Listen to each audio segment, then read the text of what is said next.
aplauso al Señor, aleluya. Sí. Amén. Dios les bendiga en esta noche. Qué bueno que está en ese lugar. Doy gracias a Dios por esta oportunidad. También agradezco pues, al pastor por este privilegio. Vamos a abrir nuestras Biblias en Génesis 50. Vamos a estar dando inicio a una serie que va a constar de 3 estudios bíblicos. El título de la serie le he puesto Del sueño al destino. Y el tema de esta serie puntualmente es examinar las diferentes pruebas que José experimentó de camino hacia su destino o hacia su llamado, ¿verdad? Vamos a ver nuestro texto, Génesis 50. El propósito de este estudio es que podamos examinar la vida de José y podamos ver cómo las pruebas que José experimenta y atraviesa forjaron en José un carácter que le serviría útil para alcanzar su propósito mayor, que era salvar la vida de muchas personas. La vida de José nos muestra que así como él atravesó diferentes pruebas, también nosotros, ¿verdad?, experimentamos pruebas que no tienen el propósito de destruirnos, sino de todo lo contrario, ¿verdad?, de crear un carácter fuerte en nuestras vidas, o en su caso de formar un buen carácter, ¿verdad?, en caso de que no lo tengamos. La palabra de Dios nos dice en 1 de Pedro 1 versículo 6, si es necesario que tengáis que si es necesario que tengáis que ser afligidos por diversas pruebas, para que sometida vuestra fe, mucho más preciosa que el oro, sea hallada con alabanza. Dice la Escritura que nuestra fe tarde o temprano va a ser probada. ¿Cuántos saben eso? Amén. Entonces, en esa noche, mis hermanos, el propósito es que podamos aprender de la vida de José, que nuestros valores, nuestras convicciones, tarde o temprano van a ser probadas, ¿verdad? Y eso nos va a servir para alcanzar nuestro propósito mayor en Dios. Génesis 50, versículo 20, dice la palabra de Dios: es verdad que ustedes pensaron hacerme mal, pero Dios transformó ese mal en bien para lograr lo que hoy estamos viendo, salvar la vida de mucha gente. Ese va a ser nuestro texto principal, nuestro texto base durante toda esta serie, y vamos a ver 3 pruebas en la vida de José. Primeramente vamos a ver la prueba de la humildad. Próximo sábado vamos a ver la prueba de la integridad, y en tercer lugar vamos a ver la prueba del servicio.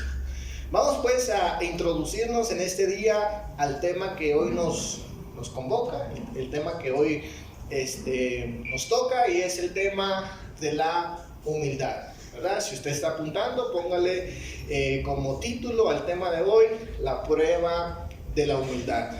Y vamos a ver en la vida de José cómo José, su humildad, esa convicción fuerte que él tenía, es puesta a prueba.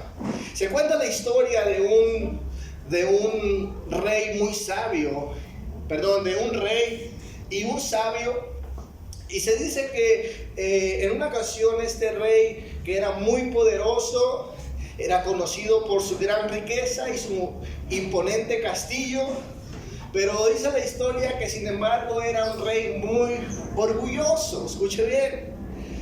Y cada día crecía, dice la historia, se creía superior a todos. Y en una ocasión dice la historia que este hombre, este rey orgulloso y exitoso, dice que convocó al anciano sabio y le dijo el rey: mira, sabio, quiero que me enseñes la mayor lección de sabiduría que puedas darme.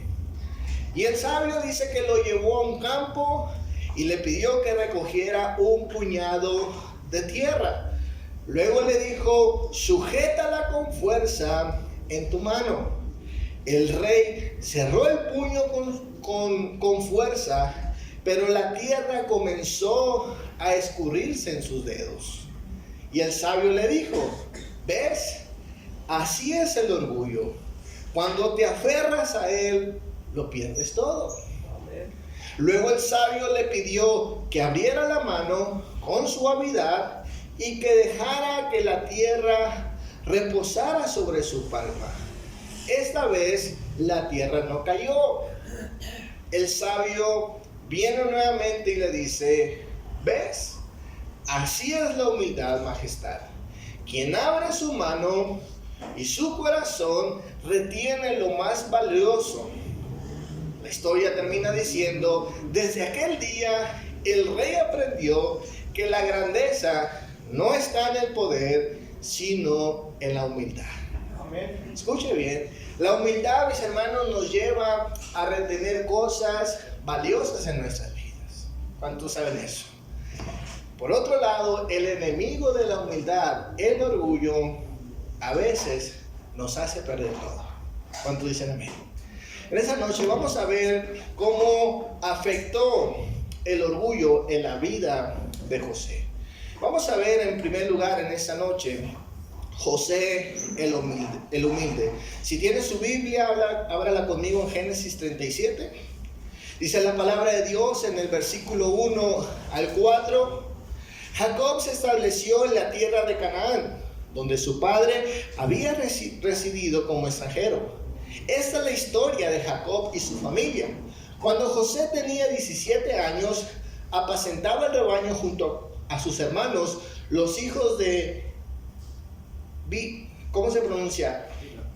Bilha y Silpa, que eran mujeres de su padre. El joven José solía informar a su padre de la mala conducta que tenían estos hermanos suyos. Israel amaba a José más que a sus otros hijos porque lo había tenido en su vejez. Por eso mandó que le confeccionaran una túnica elegante, viendo sus hermanos que su padre amaba más a José que a ellos. Comenzaron a odiarlo y ni siquiera lo saludaban. José el humilde. Primero veremos qué es lo que significa la palabra humildad. La humildad, según el diccionario, significa persona que no presume sus logros, que reconoce sus limitaciones y actúa sin orgullo. El diccionario de la Real Academia Española también nos dice que es la virtud que consiste en el conocimiento de las propias limitaciones y debilidades. Una de sus características puede ser la sumisión, docilidad, la paciencia, la suavidad, la sencillez y la moderación. Es decir, que esas son las características de una persona humilde. Decir que no se cree, ¿verdad?, la gran cosa. Sabe sus virtudes, pero también reconoce sus limitaciones. La palabra de Dios nos dice que José, mis hermanos, era un jovencito, hasta el versículo 3, un jovencito de 17 años. Y dice la palabra de Dios, era un joven trabajador, que dice la palabra de Dios, se subordinaba tanto a sus hermanos como a su padre. La palabra de Dios nos dice que era un hombre trabajador y trabajaba junto con sus hermanos. El versículo 2 de nuestro texto, en la Nueva Traducción Viviente, nos dice lo siguiente. Este es el relato de Jacob y su familia. Cuando José tenía 17 años de edad, a menudo cuidaba los rebaños de su padre. Trabajaba para sus medios hermanos, los hijos de Bilha y Silpa, dos de las esposas de su padre. Así que le contaba a su padre acerca de las fechorías que hacían sus hermanos.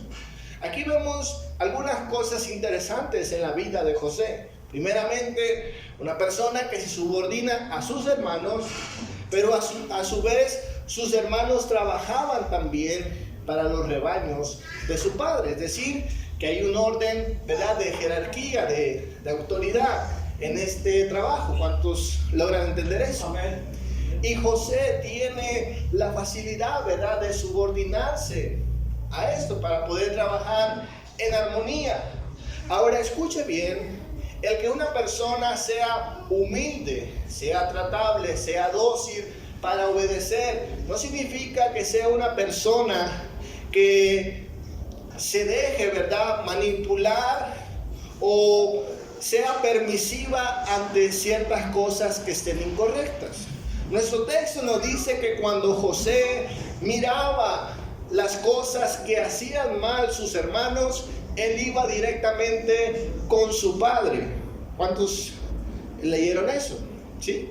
Entonces dice la palabra de Dios que José, cuando miraba algo que sus hermanos no hacían bien, él venía con su padre y les daba el reporte.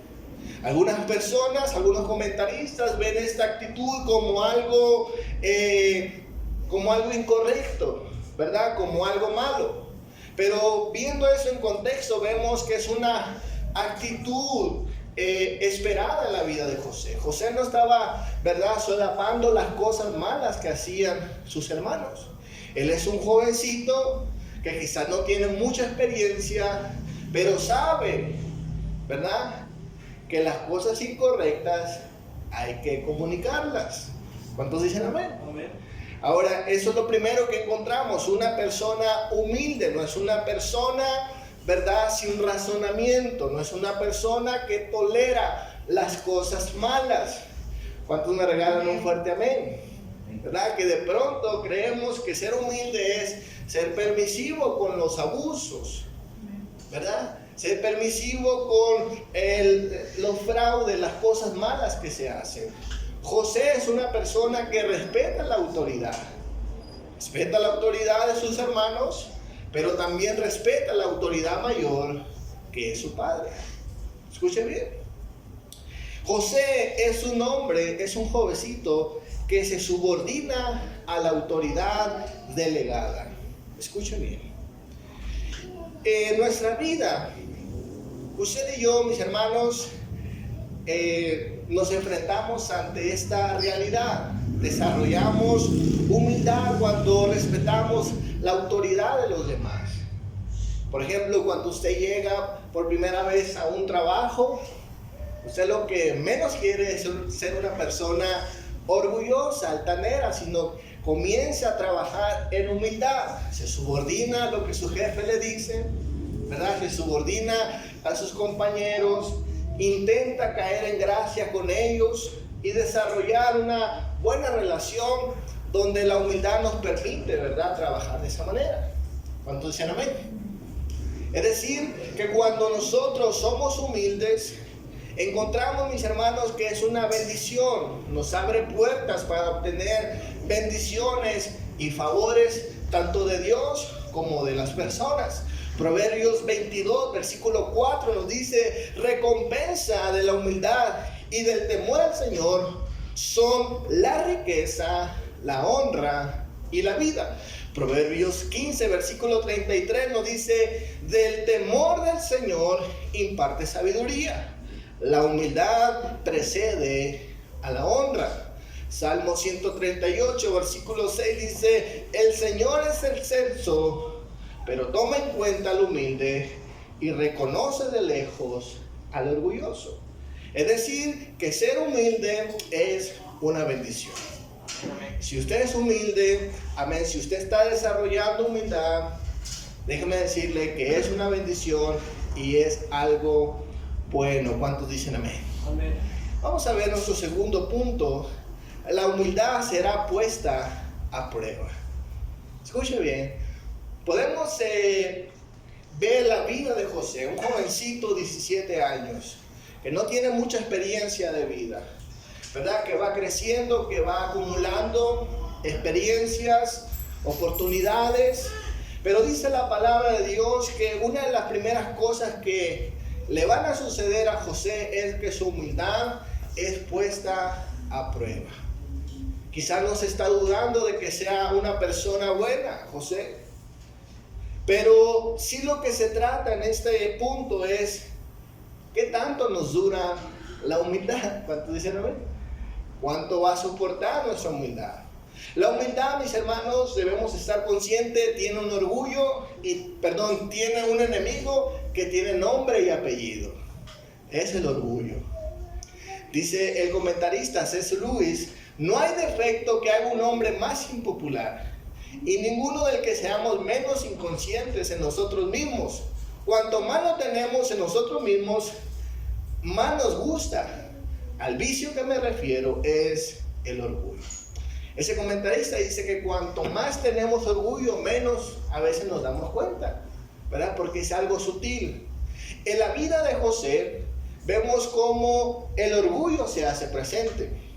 El orgullo, dice el diccionario bíblico, es un sentimiento de satisfacción por los logros, capacidades o méritos propios, o por algo en lo que una persona se siente especial. Unos sinónimos del orgullo es arrogancia, vanidad, exceso de estimación propia, que suele conllevar un sentimiento de superioridad. Ahora, ¿cómo vemos esto en la vida de José? Bueno, la palabra de Dios nos dice que José recibe dos bendiciones en su vida. Número uno, José recibe una túnica de parte de su padre. Y número dos, José recibe sueños de parte de Dios.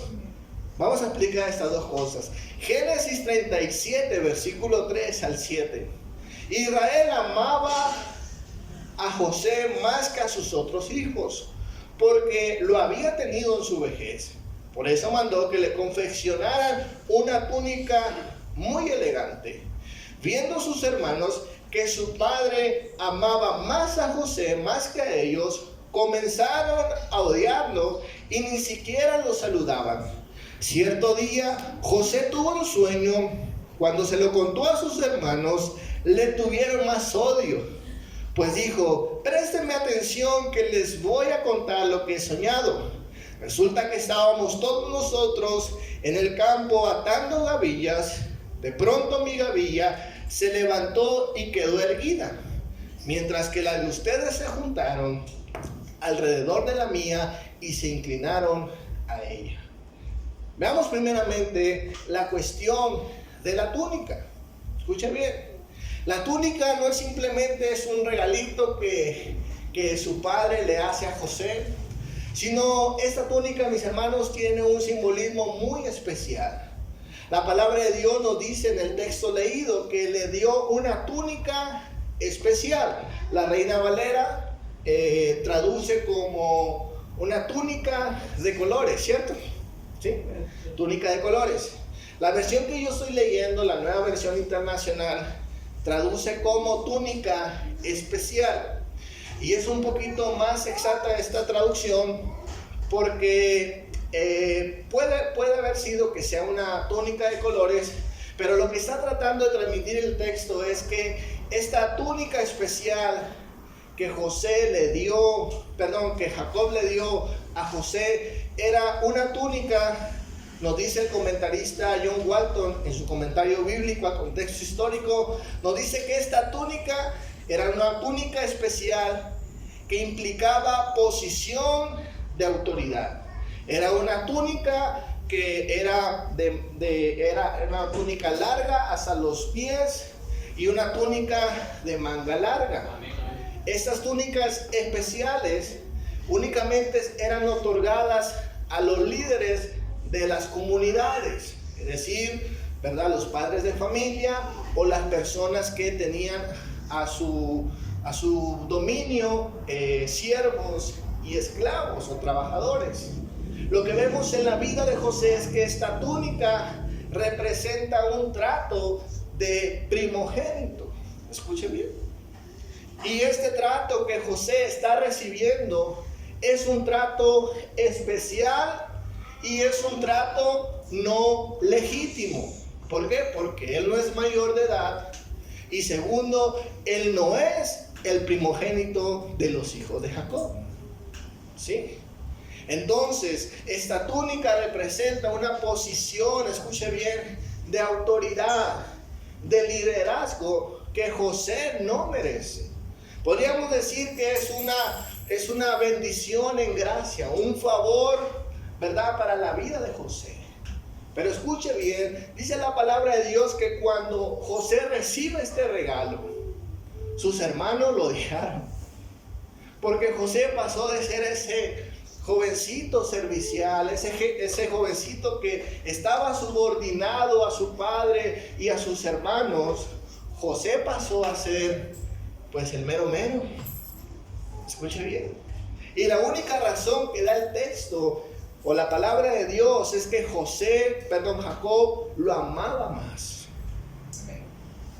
Una cuestión de sentimiento, una cuestión, verdad, propia de Jacob hacia su hijo.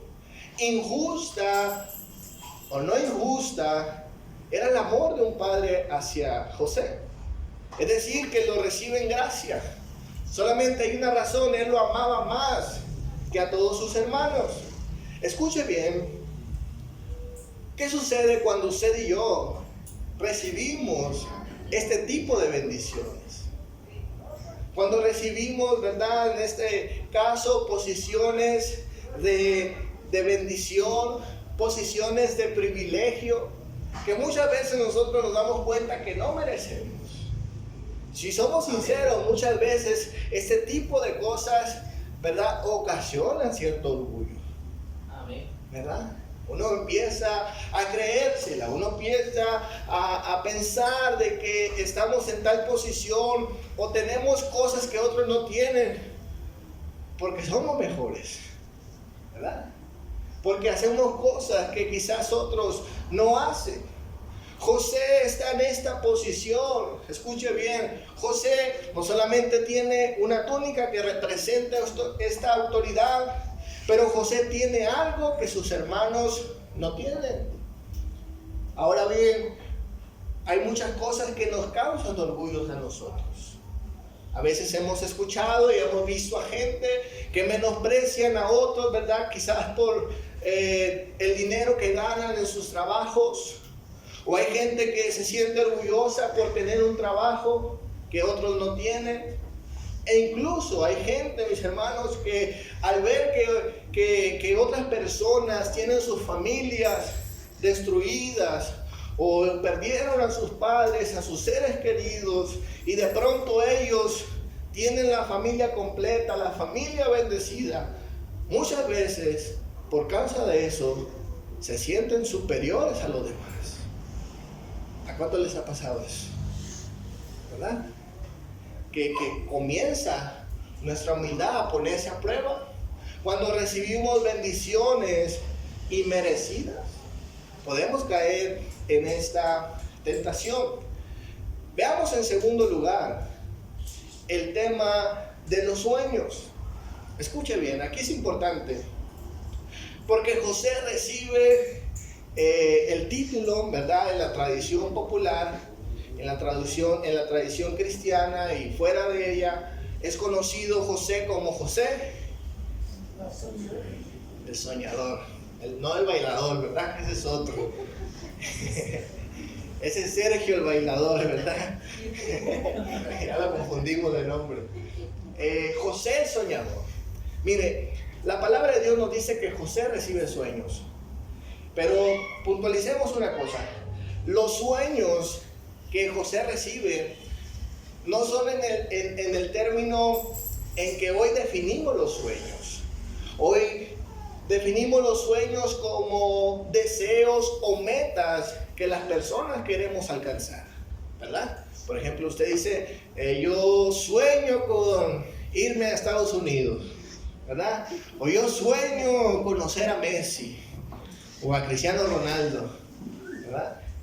O yo sueño con casarme, ¿verdad? Esos son metas, son deseos que la gente loca tiene, ¿verdad? Son deseos, yo no tengo esos sueños, son esas metas que la gente quiere alcanzar. En nuestro texto, los sueños no son sueños de este tipo que José tiene, ¿verdad? Son sueños literales, es decir, un día José se acostó a dormir y en su subconsciente tuvo un sueño, ¿sí? Ahora, lo interesante de estos sueños es que el sueño, mis hermanos, se convierte en un medio en el cual Dios comunica el propósito que tenía para José. Escuchen bien. No es como que José dijo, mi meta, mi sueño es ser rey, es ser gobernante, es irme a Egipto, voy a contratar una caravana que me tome como esclavo y después voy a ir a trabajar con Potifar. Estoy ahí un tiempo y cuando venga la esposa de Potifar, voy a salir corriendo, de ahí me meto en una cárcel y después de la cárcel conecto con los panaderos y de los panaderos paso a ser el gobernador de Egipto. José no tiene este plan. José no sueña con esto. José no aspira a eso. Más bien lo que Dios le comunica a José a través del sueño era que había un destino para José. Ahora escuche bien. Lo que ocasiona en José que trate mal a sus hermanos es que en el mundo antiguo, escuche bien, los sueños únicamente eran otorgados a los reyes y profetas. Los sueños no se les daba a cualquier persona. Y lo que José, mis hermanos, está representando aquí es que él se la cree verdaderamente. Y él sabe que los sueños únicamente le suceden a personas importantes. Y es por eso que sus hermanos se molestan aún más. Sus hermanos incluso le desean la muerte. Dice la palabra de Dios en Génesis 37, versículo 8. Le respondieron sus hermanos, ¿reinarás tú sobre nosotros? ¿O se enseñarás sobre nosotros? Y le aborrecieron aún más a causa de sus sueños y de sus palabras. Escuchen bien. No es simplemente que José, ¿verdad?, haya manifestado sus expectativas o las cosas que Dios le había comunicado a través del sueño, sino que también fueron sus palabras, la forma en que él está expresando, escuche bien, las cosas que Dios le ha dado. ¿Cuánto me logran entender en este día? La forma. Posiblemente, ¿verdad?, José se paró erguido, ¿verdad?, y comenzó a declarar sus sueños con aquella arrogancia y con aquella túnica que le daba autoridad. Y dice la palabra de Dios, fue tanto el odio de sus hermanos que planearon su muerte. Escuchen bien. Entonces, en conclusión a este punto, mis hermanos, cuando el orgullo, ¿verdad?, se hace presente en nuestras vidas, va a poner a tambalear nuestra humildad, va a poner a prueba nuestra verdadera humildad. Dice la palabra de Dios, Proverbios 21:24, qué bien le queda al orgulloso que lo llame malcriado y vanidoso. Proverbios 13, versículo 10 dice, la gente orgullosa provoca peleas, la gente humilde escucha consejos. José, mis hermanos, provoca la envidia de sus hermanos. José provoca una pelea en esa noche. Entonces, mis hermanos, cuando recibimos posiciones de bendición, cuando recibimos el llamado de Dios para nuestras vidas, estas cosas nos pueden poner a tambalear nuestra humildad. Quiero terminar en esta noche hablando de quebrantando nuestro orgullo. El orgullo, mis hermanos, cada cierto tiempo se va a hacer presente cuando precisamente mencionábamos, cuando recibimos bendiciones, cuando estamos en una posición de bendición, muchas veces vamos a ser tentados en esta área. Pero debemos estar conscientes que el orgullo, mis hermanos, debe morir en nuestras vidas. El orgullo tarde o temprano nos va a causar problemas. Recordemos la historia de la introducción, este rey, ¿verdad?, que le dan esta lección, cuando él toma la arena con su mano y trata de aferrarse a la arena, él pierde toda la arena. Pero cuando abre su mano, el sabio le dice, ¿verdad?, que así es la humildad nos hace retener las bendiciones. En el caso de José, mis hermanos, vemos que si él no trataba con su orgullo iba a ocasionar, o estuvo a punto de ocasionar, que su destino en Dios se perdieran. Escuche bien. Dice la palabra de Dios que los hermanos de José planifican o planean quitarle la vida. Ellos tienen esta intención. Escuche bien. No solamente, ¿verdad?, lo están pensando, lo están imaginando, sino que se deciden hacerlo. E incluso dice la palabra de Dios, lo meten a un pozo y ya lo van a asesinar cuando viene uno de sus hermanos e intercede por José. Pero José estuvo a punto, mis hermanos, de perder su destino en Dios. Sabemos que hay un plan soberano, nosotros conocemos la historia y sabemos que Dios protege a José. Pero escuche bien, José estando en el pozo pierde muchas cosas en las que él tenía apego. Por ejemplo, pierde su túnica y está a punto de morir. Es decir, que está a punto de perder todo lo que le daba valor a José. Y posteriormente va a ser llevado a Egipto. Escuche bien.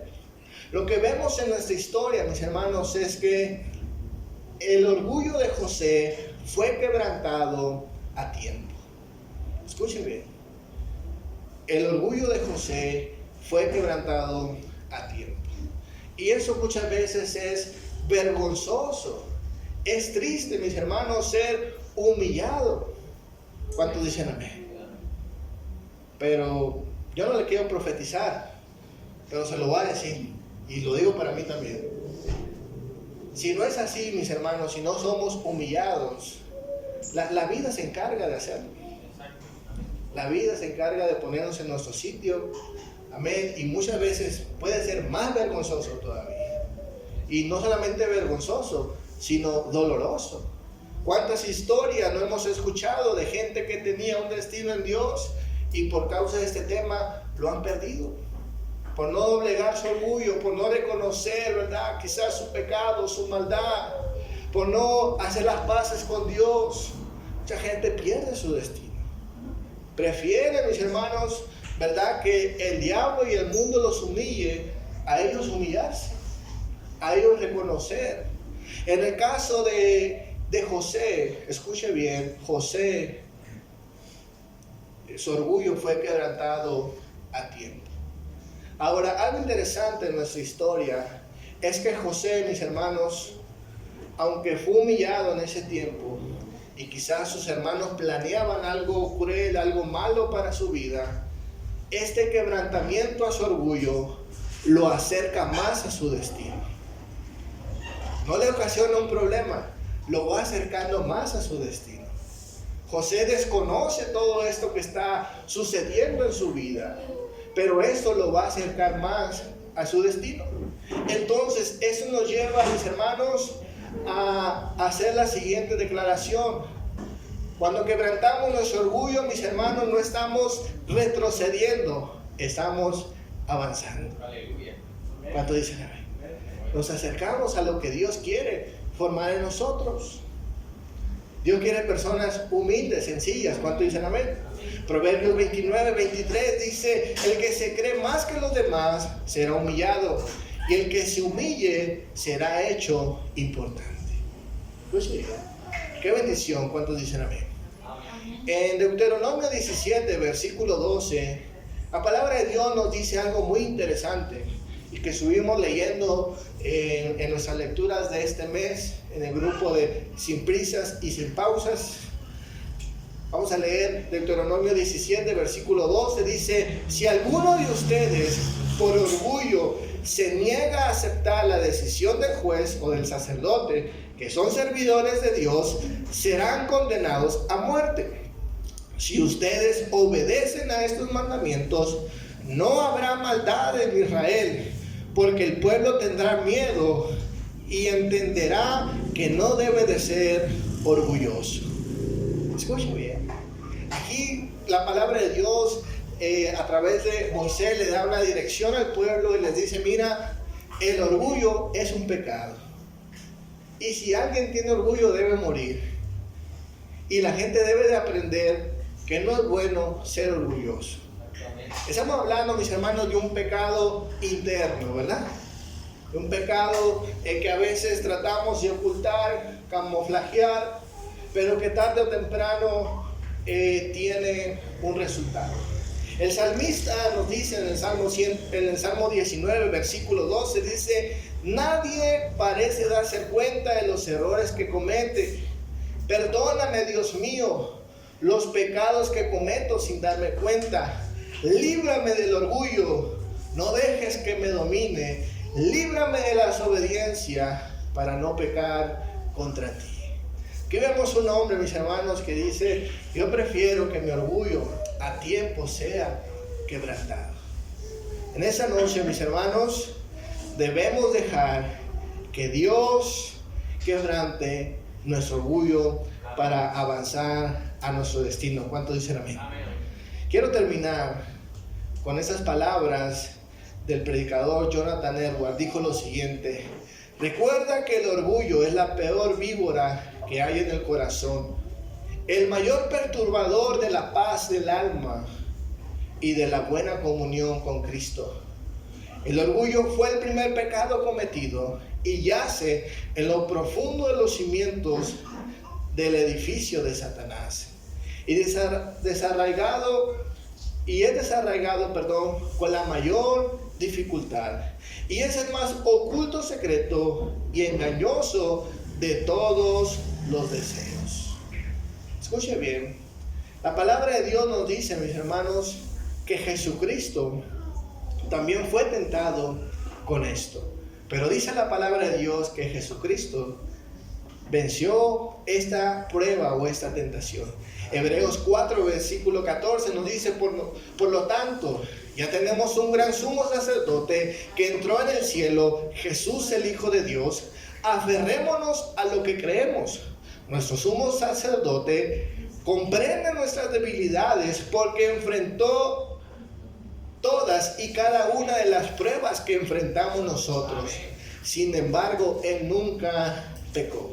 Mateo 11:29 nos dice: tomen mi yugo sobre ustedes y aprendan de mí, que soy manso y humilde de corazón, y hallarán descanso para sus almas. Denle un fuerte aplauso al Señor en esta noche. Gracias, Dios.